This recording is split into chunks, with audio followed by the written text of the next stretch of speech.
Turn on any Indian news channel and minority is used as a political weapon. They want you to believe. It's a simple, black and white story of one massive majority versus one uniform bloc. But they're not telling you the whole story, leaving out some of the most interesting parts. Welcome to Sacred Echoes of India. In this segment, we are going to talk about how 1.4 billion people are actually categorized. Because right now, Supreme Court battles are quietly reshaping the meaning of Indian identity. We are talking about the states where the national majority has zero power, and minority groups fighting each other over government aid. Forget the talking heads, because the reality is a massive, fascinating puzzle.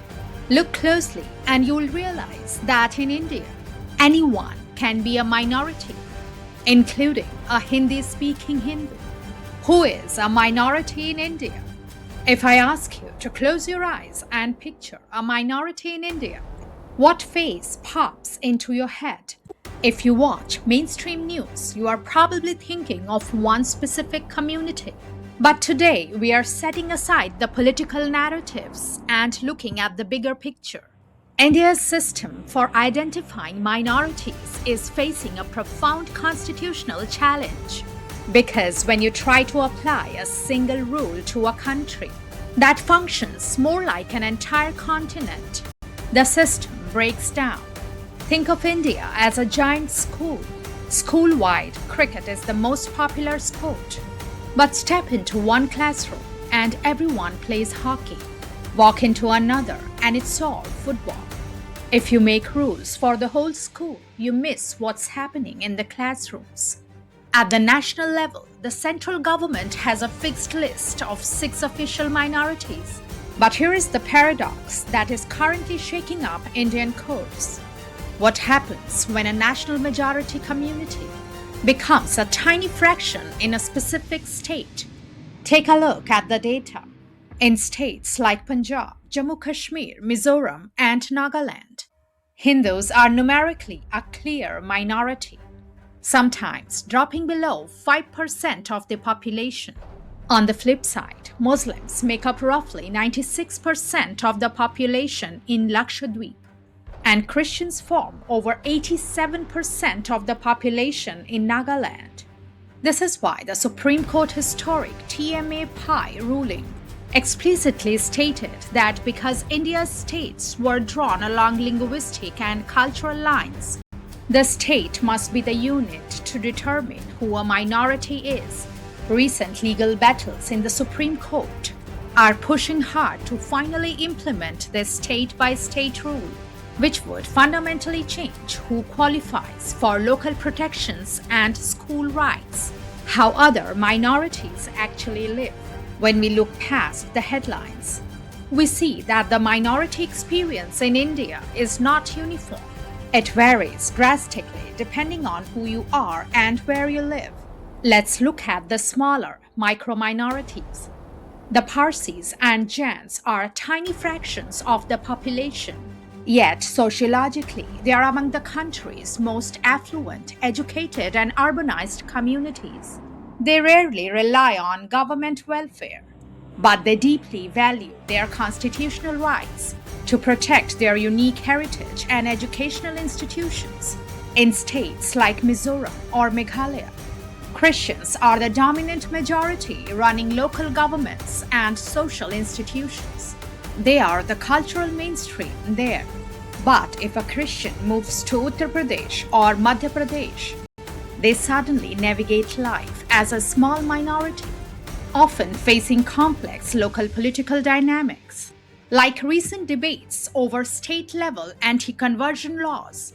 The point: minority status in India isn't an identity sticker stuck to your forehead forever. It changes the moment you cross state borders. One side has 200 million Muslims. On the other side, combined smaller minorities. Now let's tackle the most controversial question. Do the substantially bigger minorities hoard all the special benefits? If you look at raw government spending, Yes, the majority of minority scholarship and welfare funding flows toward the Muslim community. Why? Because they are numerically the largest minority by far, numbering nearly 200 million people. But the media often frames this purely as political favoritism, ignoring the hard economic data. Government data, including the Sucha report, shows strong growth alongside deep socioeconomic inequality, while smaller minorities like Jains and Sikhs score very high on wealth and literacy indices. The largest minority, Muslims, statistically lag behind in school enrollment, higher education, and formal employment. The funds flow there because that's where the acute poverty is. But here is where the story shifts. The Supreme Court recently delivered a revolutionary judgment regarding subclassification. The court ruled that marginalized groups are not uniform blocks. Even within a minority or a backward class, there is a creamy layer, affluent families who capture all the benefits, leaving the poorest of the poor with nothing. Within the Muslim community, for example, the Pasmanda movement has been shouting this for years. They argue that upper caste minority elites hoard the political power and institutional benefits, while the backward caste masses get left behind. Subclassification is the tool to fix this. So, what is the ultimate takeaway? The truth is, India's minority framework is complex because India itself is complex. The next time you see the word minority weaponized on television, look past the headlines. True fairness means looking at the data, not the label. Real equality requires us to look at the ground reality, recognizing that intra-community gaps are massive, and that minority status changes the moment you cross the state line.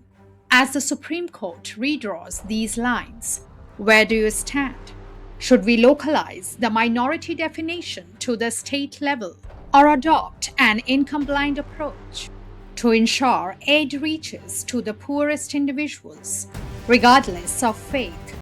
Thanks for joining us today. If you enjoyed this content, don't forget to like, subscribe, and hit the bell icon for more insightful videos. Until next time, stay curious and keep exploring.